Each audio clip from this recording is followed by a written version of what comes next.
Hello friends, कैसे हैं आप सभी। ह्यूमन ब्लड का सेकेंड वीडियो पार्ट आज मैं स्टार्ट करने जा रहा हूं।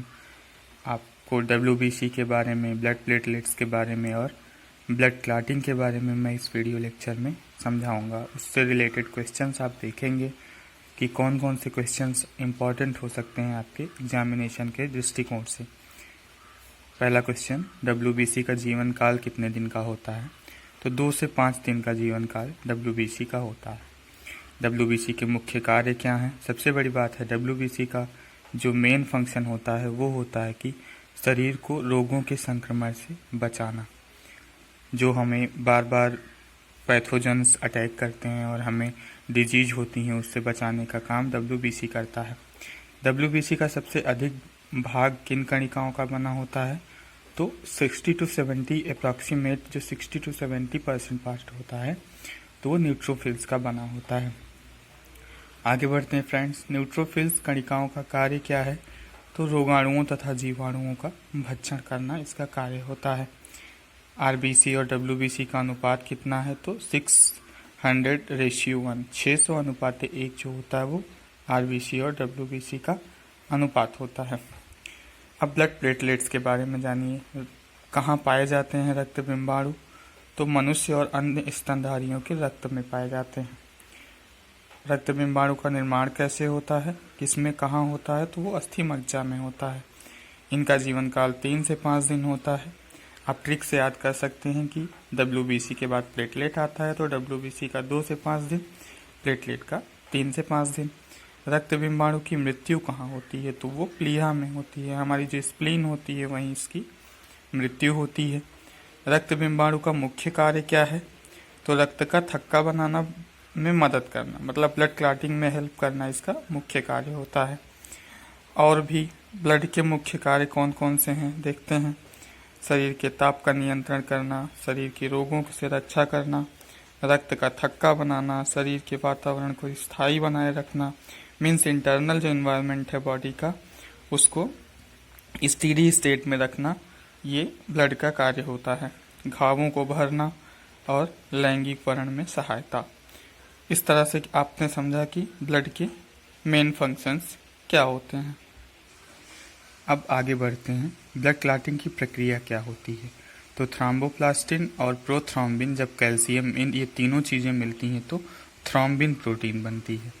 और थ्रोम्बिन और फाइब्रिनोजन जब एक साथ मिलते हैं तो फाइब्रिन प्रोटीन मिलती है। यही फाइब्रिन जब ब्लड प्लेटलेट्स से जाके जुड़ता है तो क्या होता है? रक्त का थक्का बनता है, ब्लड क्लॉटिंग होती है। इसके लिए 1 से 1.5 मिनट का टाइम लगता है।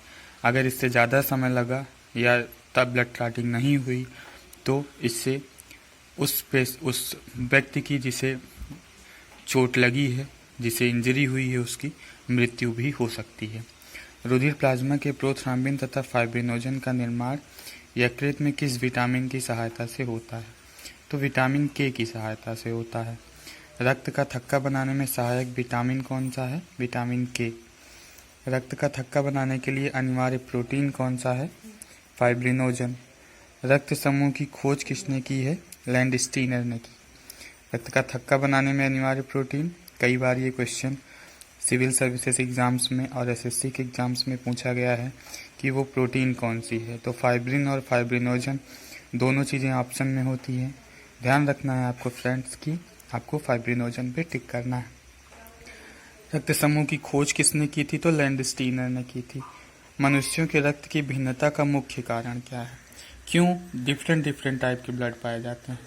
तो जो ग्लाइकोप्रोटीन होती है डब्ल्यूबीसी में पाई जाने वाली, इसी के कारण क्या होता है, हमारे ब्लड में डिफरेंसेस होते हैं। ग्लाइकोप्रोटीन का अन्य नाम क्या है? तो एंटीजन जो है वो ग्लाइकोप्रोटीन का अन्य नाम है। अब हमें ये समझना है कि एंटीजन कितने प्रकार के होते हैं। तो एंटीजन 2 प्रकार के होते हैं, ए और बी। पिछली बार की UP BEd exam entrance exam में ये क्वेश्चन आया था कि एंटीजन कितने प्रकार के होते हैं। अब अलग अलग रुधिर वर्ग में कौन कौन से एंटीजन होते हैं? ए रुधिर वर्ग में ए एंटीजन, बी रुधिर वर्ग में बी एंटीजन, ए बी रुधिर वर्ग में ए और बी दोनों पाए जाते हैं और ओ रुधिर वर्ग में कोई एंटीजन नहीं होता है। एंटीजन के बाद आती है एंटीबॉडी की। एंटीबॉडी की परिभाषा क्या है? किसी एंटीजन की अनुपस्थिति में एक विपरीत प्रकार की प्रोटीन रुधिर प्लाज्मा में पाई जाती है, इसको क्या कहते हैं? तो इसे एंटीबॉडी कहते हैं। मतलब जब एंटीजन नहीं पाया जाएगा तो जो विशेष प्रकार की प्रोटीन पाई जाएगी रुधिर प्लाज्मा में, उसे हम एंटीबॉडी कहते हैं। एंटीबॉडी कितने प्रकार का होता है? तो ये भी एंटीजन की तरह 2 ही प्रकार का होता है, बट इसे हम स्मॉल में लिखते हैं, ए और बी।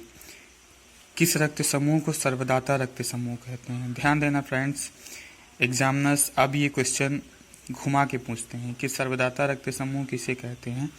तो आपके उस विकल्प में ओ नहीं रहेगा, ओ पॉजिटिव ओ निगेटिव रहेगा।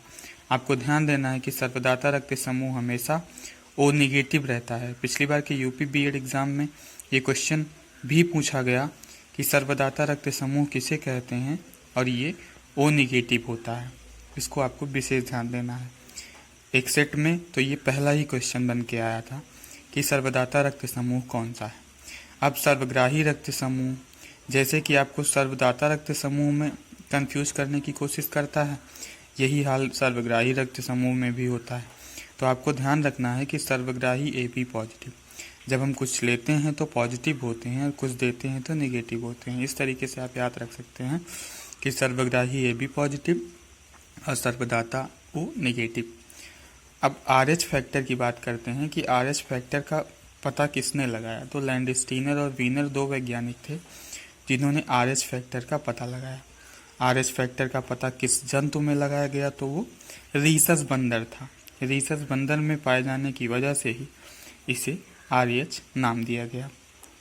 इस तरह से आज ह्यूमन ब्लड का सेकेंड पार्ट ख़त्म हुआ। आप सब इस वीडियो को देखें, इसी चीज़ों को लिखें, और पीडीएफ के लिए मैं नीचे टेलीग्राम लिंक दे दूंगा, जिससे आप इस पीडीएफ को डाउनलोड कर सकते हैं और ईज़िली अपनी चीज़ों को समझ सकते हैं। उम्मीद करता हूं कि ये क्वेश्चन आपको एग्ज़ाम्स में काफ़ी हेल्प करेंगे। आप मेरे वीडियोस को देखें, शेयर करें, लाइक करें, और चैनल को जितना ज़्यादा से ज़्यादा हो सके लोगों से सब्सक्राइब करवाएं, और जो मैं वीडियो डाल रहा हूं उसे, जिससे आप सबको उसका लाभ पहुंचे। Thank you friends, thank you very much, thanks a lot.